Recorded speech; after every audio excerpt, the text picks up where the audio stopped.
క్రీస్తునందు సహోదరి సహోదరులారా, ప్రభువైన యేసు క్రీస్తు నామములో హృదయపూర్వక వందనాలండి. ముందుగా ఇంత మంచి సమయాన్ని ఇచ్చిన తండ్రి అయిన దేవునికి ప్రభువైన క్రీస్తు ద్వారా కృతజ్ఞతాస్తుతులు చెల్లిస్తున్నానండి. అందరూ బాగున్నారండి? వాక్యం చదువుకొని ప్రార్థన చేసుకున్న తర్వాత పాఠంలోనికి వెళ్తామండి.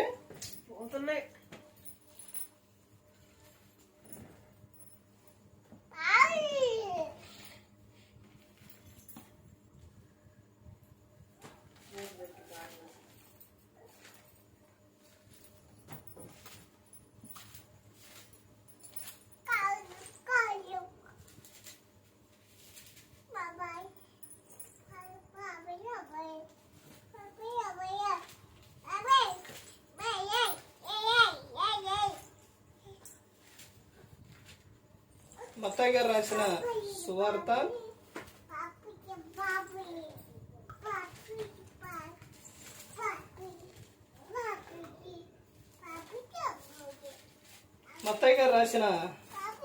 20 తీశారండి.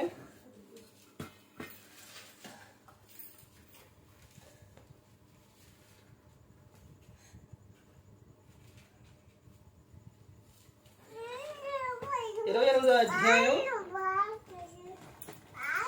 3వ వచనం. ఆ దూత స్వరూపం మెరుపు వలె నుండెను, అతని వస్త్రము హిమమంతా తెల్లగా ఉండెను. అతనికి భయపడుట వలన కావలి వారి వణికి చచ్చిన వారి వలె నుండెను. దూత ఆ స్త్రీలను చూచి, మీరు భయపడకుడి, సిలువ వేయబడిన యేసును మీరు వెతుకుతున్నారని నాకు తెలియను. ప్రార్థన చేసుకుందాం. పరలోకమందున్న మా తండ్రి, పరిశుద్ధ ప్రేమగల తండ్రి, గొప్ప తండ్రి, యెహోవా తండ్రి, అయ్యా మీ ప్రియ కుమారుడు యేసు క్రీస్తు ప్రభువారి ద్వారా కృతజ్ఞతాస్తుతులు చెల్లిస్తున్నాము నాయన. ఈ రాత్రి వేళ మా అందరితో మాట్లాడమని మా ప్రభు అయిన యేసు క్రీస్తు నామను వేడుకుంటున్నాం తండ్రి, ఆమేన్. ప్రభు యేసు క్రీస్తు నామలో హృదయపూర్వక వందనాలండి. దేవుని కుమారుడు యేసు క్రీస్తు ప్రభువారి లోకానికి వచ్చిన తర్వాత పరలోక రాజ్యం సమీపిస్తుంది కనుక మారు మనసు పొందమని ప్రకటింప మొదలుపెట్టారు. అంశం దేవుని అగ్ని. దేవుని అగ్ని ఏం చేస్తుంది? పరలోకము నుంచి దిగి వచ్చిన అగ్ని పవర్ ఎలా ఉంటుందని అంటే మనిషిని ఏం చేస్తుంది? దహించి వేస్తుంది. ఒకనాడు జరిగిన విధానం, సొదొమ గొమొర్రా పట్టణం భయంకరమైన పాపంలో జీవించి ఉన్నప్పుడు దేవుని అగ్ని ఎక్కడి నుంచి వచ్చింది?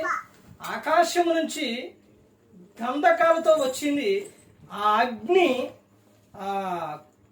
గంధకాలు వచ్చినప్పుడు అక్కడున్న వారందరూ కూడా ఏమైపోయారు? కాలిపోయారు. ఇప్పటికీ కూడా అక్కడ గడ్డి మొక్క కూడా రాదంట. దేవుని అగ్ని ఆ విధంగా ఉంటుంది.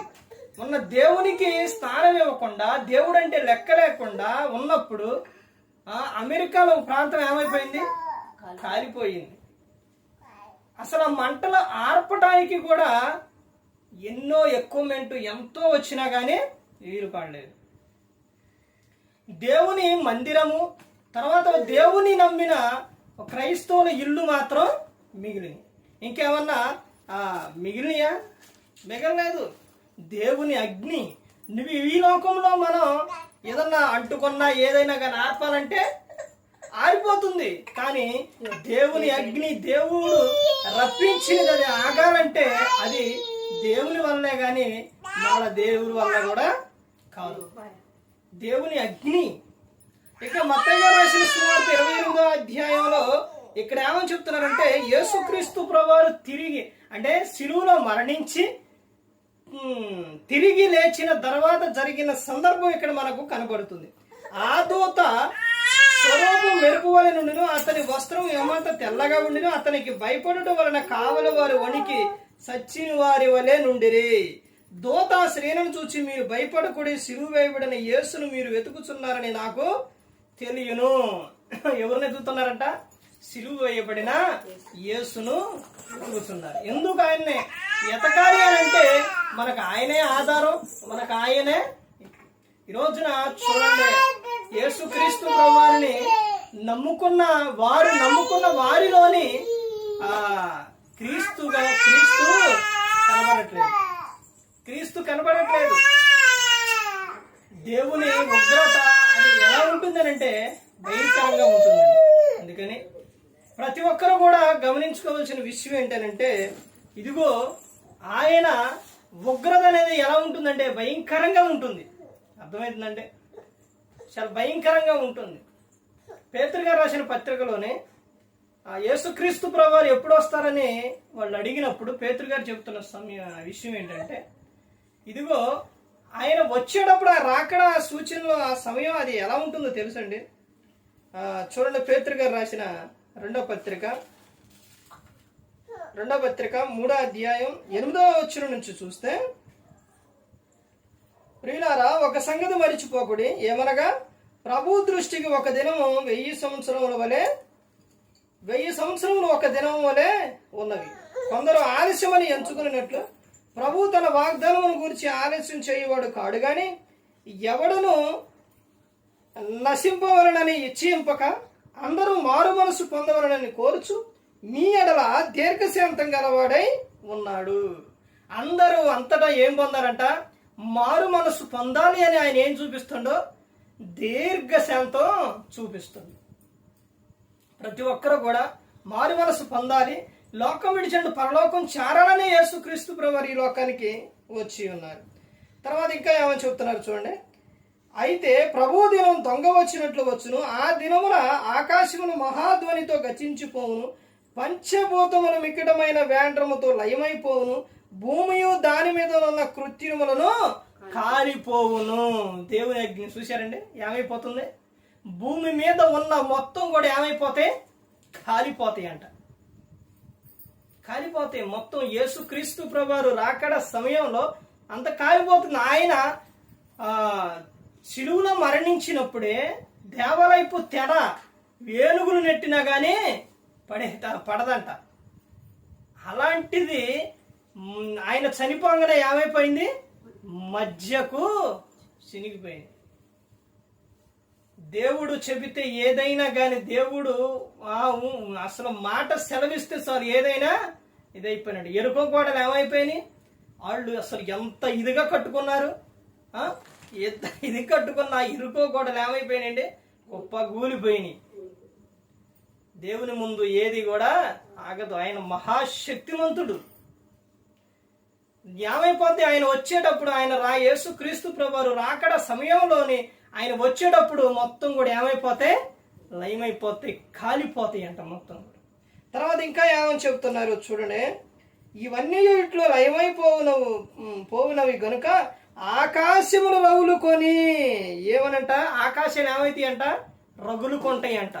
రగులుకొని లయమైపోవునట్టు, పంచభూతముల మహావేంద్రముతో కరిగిపోవునట్టు, దేవుని దినపు రాకడ కొరకు కనిపెట్టుచు దానిని ఆశతో అపేక్షించుచు మీరు పరిశుద్ధమైన ప్రవర్తనతోనూ భక్తితోనూ ఎంతో జాగ్రత్త గలవారై ఉండవలెను. ఏమేంటి చెబుతున్నారు ఇక్కడ చూడండి, ఏమేం చెబుతున్నారు? మీరు పరిశుద్ధమైన ప్రవర్తనతోనూ భక్తితోనూ. క్రైస్తవులకు కావాల్సిన ఇవే. ఏముంటంట? పవిత్రమైన ప్రవర్తన. ఈ రోజున పురుషుడు అంటే భర్త మారట్లేదు. కారణం ఏంటి? ఎందుకు? ఈ పేతురు గారు రాసిన పత్రిక 3వ అధ్యాయంలోనే చెబుతారు. ఏమని చెబుతారు? నీ భర్తకు వాక్యం ప్రార్థన తెలియకపోతే నీ పవిత్ర ప్రవర్తన చూసి నీ భర్తను రాబట్టుకోవచ్చు. ఇప్పుడు ప్రార్థనకి వెళ్ళొచ్చి నువ్వు బూతులు మాట్లాడుతుంటే, ప్రార్థనకి వెళ్ళొచ్చి నువ్వే దిగజారిపోయే మాటలు మాట్లాడుతుంటే, ప్రార్థన చేసే నువ్వే ఎలా పడితే అలా మాట్లాడుతుంటే, ప్రార్థన చేసే నువ్వే భయపెడుతూ ఉంటే, ప్రార్థనకి వెళ్ళే నువ్వే అన్ని లోక సంబంధంగా నువ్వే ఉంటే, నీ భర్తకు వాక్యం ప్రార్థన తెలియదు. మరి ఇంక నీ భర్త ఎలా మారుతారు అసలు? నీ భర్తకు దేవుని వాక్యం చెబుతున్నావా? ఇదిగో దిగులు పడకు, భయపడకు, దేవుడు ఉన్నాడు, రక్షిస్తాడు, కాపాడుతారు, ఆయన పట్ల నువ్వు విశ్వాసం ఉంచు, ఇదిగో మనం దేవుని నమ్ముకున్నాం, మనకు ఆధారం ఆయన అని నువ్వు నీ భర్తకు ధైర్యం చెబుతున్నావా? ఏది నీ ప్రవర్తన? ఇక్కడ ఏమని చెప్తున్నారు? పవిత్రమైన ప్రవర్తన. తర్వాత ఏంటంట? భక్తితోనూ. భక్తి, నీ భక్తి నీకేం పుట్టియాలి? ధైర్యం పుట్టించాలి. నీ భక్తి నీకు ఏం కలిగించాలి? నీ భక్తి నీకు శక్తినివ్వాలి. పరిశుద్ధమైన ఏమని చెప్తున్నారు, పరిశుద్ధమైన ప్రవర్తనతోనూ భక్తితోనూ ఎంతో జాగ్రత్త కలిగి ఉండాలి. ప్రతిదినం సాతాను నిన్ను ఏదో విధంగా నిన్ను పడేయటానికి వాడు ఏం చేస్తారో ప్రయత్నిస్తూనే ఉంటాడు. ఈరోజు క్రైస్తవులైనందుకు సిగ్గుపడాలి. క్రైస్తవులైనందుకు ఎందుకు సిగ్గుపడాలంటే దేవుడిచ్చిన నోటితోని నాలుకతోని బూతు మాటలు మాట్లాడటం, వ్యర్థమైన మాటలు మాట్లాడటం, పోకిరి మాటలు మాట్లాడటం కొద్దుగన్నా నీకు అసలు కొద్దుగన్నా క్రైస్తవుడా నీకు మరి ఈ మాట మరి నీకు ఒకసారి ఆలోచించండి. ఇంకా ఆ మాట వస్తే ఇక మీరు తట్టుకోలేరు. అర్థమవుతుందండి? నీ బ్రతుకు ఎలా ఉంది? నువ్వు జాగ్రత్త కలిగి ఉన్నావా? నీ మట్టుకు నువ్వు జాగ్రత్త కలిగి ఉన్నావా? ఇదిగో నేను ఈ మాట మాట్లాడేది, ఈ మాట దేవునికి ఇష్టం లేదే, ఈ మాట నేను ఎందుకు మాట్లాడాలి? ఈ మాట ద్వారా నా పక్కనున్న వారు బాధపడతారే, వాళ్ళకి ఇష్టం లేని మాట నేను ఎందుకు మాట్లాడాలని నీకు కొద్దుగన్నా లేదా అసలు మైండ్? నీకు కొద్దుగన్నా లేదా అసలు? నువ్వు క్రైస్తవుడువేనా, క్రైస్తవురాలువేనా? ప్రార్థనకి వెళతావు, ఏం చేస్తావు? మరలా వస్తావు, నీ ఇష్టానుసారంగా జీవిస్తావు. కోపపడాలి. అర్థమైందండి? కోపపడాలి. యేసుక్రీస్తు ప్రభువారు 2 సందర్భాల్లో కోపపడ్డారు. ఒక సేవకుడు ఉదయాన్నే ఈరోజు సేవకుడు చెప్పిండు, ఓ పాప అంట ఎదరు కూర్చొని ఆయన కోపం గురించి చెబుతుండంట. ఎదరు కూర్చొని అరుస్తూ ఉందంట. అరుస్తూ ఉంటే ఆగమ్మ సరేనండి ఆగమ్మ ఆగమ్మ అన్నంట. ఆగ అన్నంట. అనేసరికి ఆ పాప ముందు ఆగమ్మ ఆగమ్మ అంటే ఆగరా, ఒకసారి ఆగ అంటుంది. ఏమైంది? టక్కన నోరు మూసిందంట. మూసేసరికి ప్రసంగం అయిపోయిన తర్వాత ఒక ఆయన వచ్చి, కోపం గురించి బాగానే చెప్పావు కానీ నువ్వే పెద్ద కోపపడుతున్నావుగా, కోపం గురించి మళ్ళీ పెద్ద ఇది చెప్పిను అన్నంట. అంటే ఒక విషయం ఆలోచించండి. ఒక వ్యక్తి సిగరెట్ తీసుకొచ్చి తాగు, ఇదిగో తాగు, తాగు తాగు తాగు తాగు అంటుంటే వద్దు వద్దు నేను ఆగను, వద్దు వద్దు అంటే వద్దు అంటే ఏం చేస్తారు? వెళ్ళిపోతారు. మందు పోస్తున్నారు అనుకోండి, వద్దండి వద్దండి వద్దండి అంటే ఇంకా ఏం చేస్తారు? ఎక్కువ చేస్తారు. తాగమని ఇంకా ఇచ్చారు. వద్దా అంటే ఏం చేస్తారు? వెళ్ళిపోతారు. అదే చెబుతున్నారు. ఇప్పుడు యేసుక్రీస్తు ప్రభువారు కూడా దేవాలయాన్ని పాడు చేసే విషయాల్లో ఏం చేశారు? కోపపడ్డారు. ఇతరులు అక్కడ వ్యాపారాలు చేస్తుంటే పిల్లల్ని ఆటంకపరిచే విషయాల్లో ఏం చేశారు? కోపపడ్డారు. కోపపడే సందర్భంలో కోపపడాలి. కోపపడుడి కానీ పాపం చేయకుడి అని చెబుతున్నారు. కోపపడే సందర్భాలు ఉంటాయి, కోపపడని సందర్భాలు ఉంటాయి. ఇక సేవకుడు గద్దిస్తే ఏమంటారు? అమ్మో ఎంత కోపమో, అసలు అయ్యగారి కోపం ఉండిద్దా? సేవకుడు కోపం ఉండిద్ది, ఎంత కోపమో. కోపపడే సందర్భాల్లో కోపపడాలి. పిల్లల్ని పెంచే విషయాల్లో గద్దించే సమయంలో గద్దించాలి, బెత్తం వాడే సమయంలో బెత్తం వాడాలి. అర్థమైందండి? ఇప్పుడు పిల్లలు చాలా మంది తల్లిదండ్రులు ప్రతి ఒక్కరు ఏం చేస్తూ ఉంటారంటే బూతు మాట మాట్లాడినప్పుడు పిల్లల్ని గద్దించరు. అంటే పిల్లల్ని బూతు మాట మాట్లాడేటప్పుడు బెత్తం వాడరు, కొట్టరు. ఏదైనా గ్లాసు పగల కొట్టింది అనుకోండి, ఏం చేస్తారు? అప్పుడు కొడతారు. గ్లాస్ అంటే గ్లాసు పగల కొడితే మరలా నువ్వు కొనుక్కోవచ్చు. బూతు మాటలు మాట్లాడుతుంటే నువ్వు ఆ తర్వాత వారి జీవితం ఏమవుతుంది? బూతులకే. ఇక్కడ మాట్లాడి బయట మాట్లాడతారు, బయట మాట్లాడి ఇంకోసారి మాట్లాడతారు, నీ పరుగు పోతుంది. అర్థమైందంటే వాళ్ళకి గౌరవం ఉంటుందా? ఉండదు. ఏ సందర్భంలో గద్దించాలో, ఏ సందర్భంలో బెత్తం వాడాలో ఆ సందర్భాలు అన్ని తెలుసుకోవాలి. మాటలాడితే గద్దిస్తే కొంచెం గట్టిగా మాట్లాడితే ఆ కోపం, సేవకుడి కోపం. కోపపడేది ఎందుకో తెలుసా? నువ్వు కోపపడేది ఎందుకో తెలుసా? దేవుని విషయాల్లో, దేవుని పని విషయాల్లో నువ్వు జాగ్రత్తగా ఉండాలనే కోపపడతారు సేవకుడు.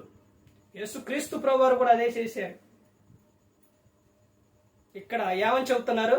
భక్తితోనూ జాగ్రత్త కలిగి ఉండాలి. నువ్వు జాగ్రత్త కలిగి ఉండాలి. నువ్వు ఎన్ని సంవత్సరాలు నువ్వు బాప్తిస్మం పొంది?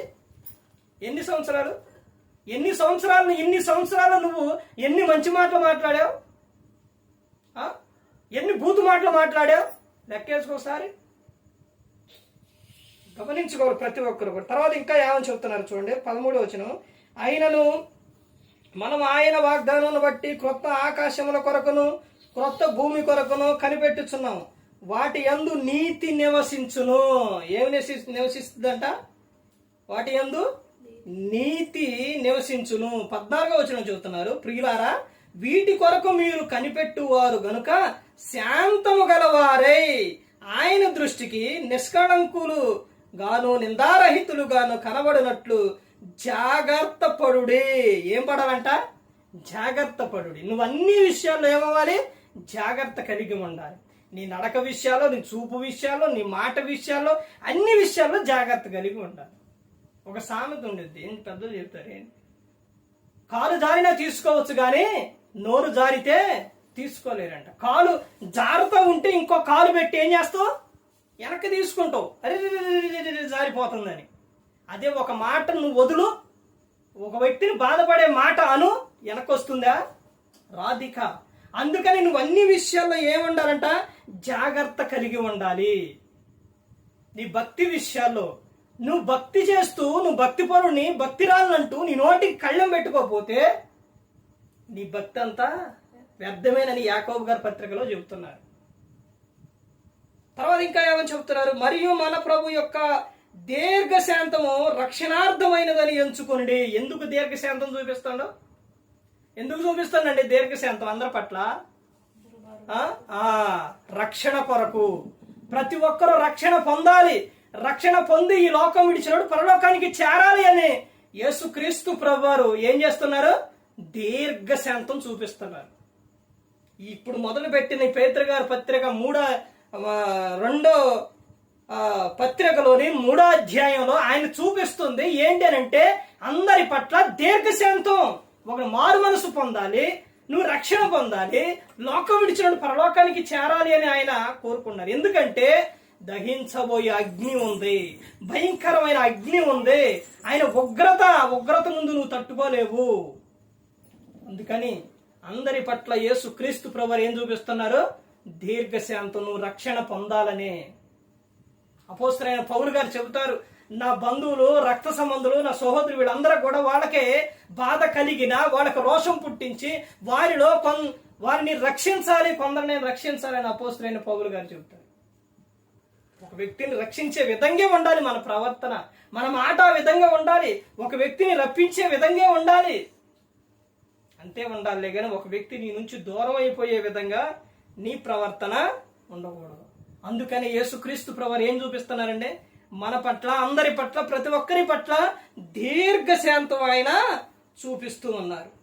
అలాగూ మన ప్రియ సహోదరుడైన పౌలు కూడా తనకు అనుగ్రహింపబడిన జ్ఞానము చొప్పున మీకు రాసి ఉన్నాడు. చూశారండి, పౌలు గారు కూడా రాశారు. ఎవరు చెబుతున్నారు ఈ విషయం? ఎవరు చెబుతున్నారండి? పేతురు గారు చెబుతున్నారు. పౌలు గారి గురించి పేతురు గారు చెబుతున్నారు. ఒక సేవకుడు గురించి ఇంకొక సేవకుడు చెబుతారా? అసలు ఈ రోజుల్లో అలా చెబుతారా? అసలు ఆ ఐక్యత ఉందా? ప్రేమ ఉందా? అలా చెబుతారా? ఒక సేవకుడు అంటే ఇంకో సేవకుడు పడదు, వాళ్ళంటే వాడికి పడదు, వాళ్ళంటే వాళ్ళకు పడదు. కానీ ఇక్కడ పేతురు గారు ఏం చెబుతున్నారు అంటే, సేవకులు ఈ విషయం చదవరా? చదువుతారు, కానీ ప్రేమ ఉండదు. అపోస్తలుడైన పౌలు గారి గురించి పేతురు గారికి చెబుతుండు. పౌలు గారు ఎలాంటి ఆయన తెలుసండి? పౌలు గారు పేతురు గారిని ఏమన్నారు తెలుసా? కేపాను గద్దిచ్చానని చెబుతారు. ఎందుకు? నువ్వు యూదుడు అయి ఉండి అన్ని జనుల వలె నువ్వు ప్రవర్తిస్తున్నావు అని కేపాను ఆయన ఏం చేస్తారు? పేతురు గారిని గద్దిస్తారు. అయినా కానీ పేతురు గారు పౌలు గారి గురించి ఏం చేస్తున్నారు? చెబుతూ ఉన్నారు. అదే నువ్వు ఎలా ఉన్నావు, ఇదిగో నువ్వు సంఘంలో నువ్వు ఎలా ఉన్నావు, ఇలా చెబుతున్నావు, నీ ప్రవర్తన ఎలా ఉందని ఒక సేవకుడు ఇంకో సేవకునికి చెప్పారనుకోండి, ఏంటి నాకు చెబుతావా, నాకు చెబుతావా? మరలా ఆ సేవకుడి గురించి ఏం చేస్తారు? వేరే విధంగా చెప్పడం మొదలుపెట్టారు. యేసుక్రీస్తు ప్రభువే చెప్పారండి. ఏమని చెప్పారు తెలుసండి? యాహాను వచ్చి, ఇదిగో ప్రభువా, అతను మనలో ఉన్న ఆయన కాదు, కానీ నీ నామం ఏం చేస్తుందో దెయ్యాలను నిలబడతాడు. ఈ జ్ఞానం దెయ్యాలు ఎలా కొడుతున్న ఆయన్ని ఆటంకపరుస్తూ అంటే యేసుక్రీస్తు ప్రభువారు ఏమంటారు? నన్ను నా నామం ఉపయోగించి నన్ను చులకనగా నిందింపగలవారు ఎవరు లేరు, అతన్ని మీరు ఆటంకపరచొద్దు. అంటే మనలో లేకపోయినా ఆయన ఎవరు? నా నామమే ఉపయోగిస్తుండో, మీరు ఆయన ఆటంక పరచొద్దు అని చెబుతారు. వాళ్ళట్ట ఆ సంఘం అట్ట, ఆ సంఘం అట్ట, ఆ సంఘం అట్ట. మనం ఎలా ఉన్నాం ఒక్కసారి పరీక్షించుకోండి. ప్రతి ఒక్కరు కూడా తెలుసుకోవాలి. అందుకని దేవుడు చెప్తున్న విషయం ఏంటంటే అందరి పట్ల ఆయన ఏం చూపిస్తున్నారు? దీర్ఘశాంతం. దేవుని అగ్ని వచ్చింది అని అంటే దేవుని అగ్ని ముందు సొదొమ గొమొర్రా పట్టణం ఏమైపోయింది? కాలిపోయింది. మన అమెరికాలో భాగం ఏమైపోయింది? కాలిపోయింది. అర్థమవుతుందండి? వచ్చిందంటే తట్టుకోలేరు. అందుకని ప్రతి ఒక్కరు కూడా గమనించుకోవాలి. ఏ ఒక్కరు కూడా నశించి నరకానికి వెళ్ళిపోకూడదని యేసుక్రీస్తు ప్రభువారు ఈ లోకానికి వచ్చి మనందరి కోసం సిలువలో తన ప్రాణాన్ని పెట్టి ఉన్నారు. మరి ఈ విధంగా నిలబెట్టి మాట్లాడించిన తండ్రి దేవునికి కృతజ్ఞతాస్తుతులు చెల్లిస్తూ ఇంతవరకు శ్రద్ధగా ఉన్న మీకు ప్రభు పేరున హృదయపూర్వకంగా చెల్లిస్తూ ఈ మాటలు ముగిస్తున్న అందరికీ